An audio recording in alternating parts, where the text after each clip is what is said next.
950 years. That's how long one man preached to his people, and almost no one listened.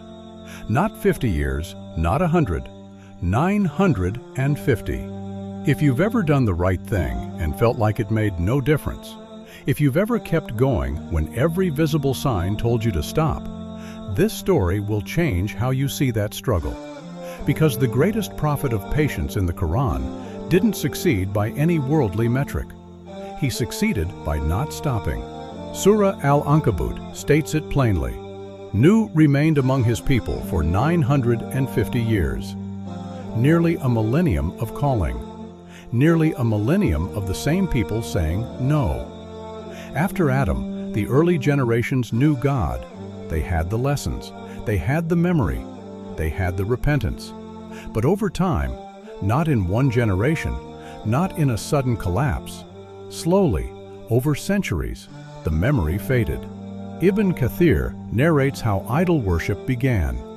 Righteous people among Adam's descendants, men whose worship was admired, whose devotion was visible. When they died, the people who loved them made images of them, not to worship, to remember. We'll look at these and be inspired to worship God the way they did. That was the intention. That was the reasoning. First generation, the images were reminders. Second generation, they kept the images, honored them. Third generation, they forgot why the images were there. Fourth generation, they worshipped them. The decay was generational. Each step looked reasonable from the inside. No single generation woke up and decided to worship stone. They inherited something that had lost its meaning and filled the gap with devotion aimed at the wrong thing. Their names are in the Quran. Surah Nuh, verse 23. Wad, Suwa, Yaguth, Ya'uk, Nasr. 5 names, 5 idols. Each one was once a righteous human being whose memory was slowly, imperceptibly transformed into an object of worship. By the time Nuh was sent, the corruption was total. The entire civilization was built around it. He was the first Rasul, the first messenger sent with a specific mission to confront a specific corruption. Not just a prophet who received revelation, a messenger with a mandate. Go to these people and tell them what they need to hear. And his message was devastatingly simple. O my people, worship God. You have no deity other than Him. No complicated theology, no layered philosophy. Return to the one thing you've abandoned. But simplicity doesn't mean ease. He was asking them to abandon everything their society was built on. Idols that had names, traditions that had roots, power structures that depended on those traditions, identities that were woven into the worship. He was asking them to tear the foundation out from under their entire civilization and replace it with something they couldn't see. They refused. And the Quran documents how they refused, with extraordinary, painful detail.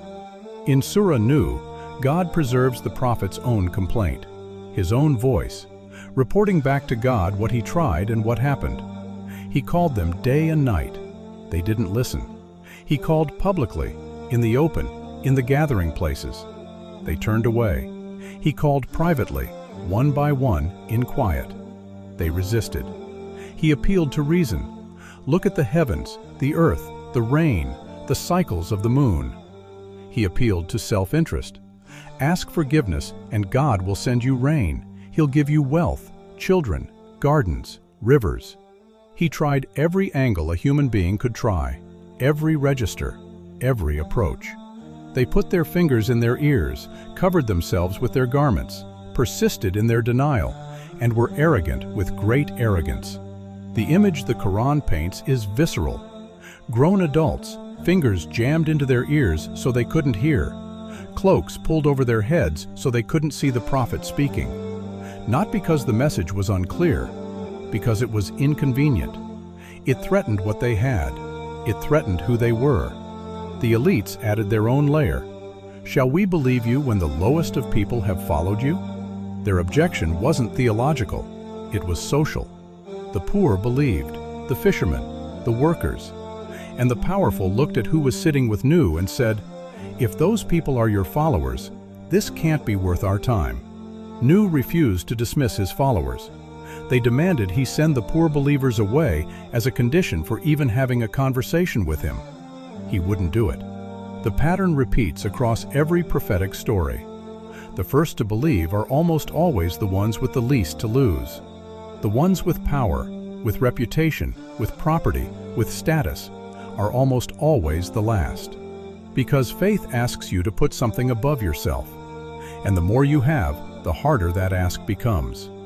Year after year, decade after decade, century after century, same message, same rejection.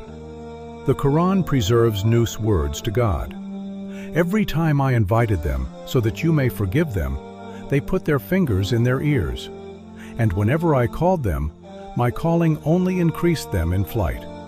His preaching drove them further away.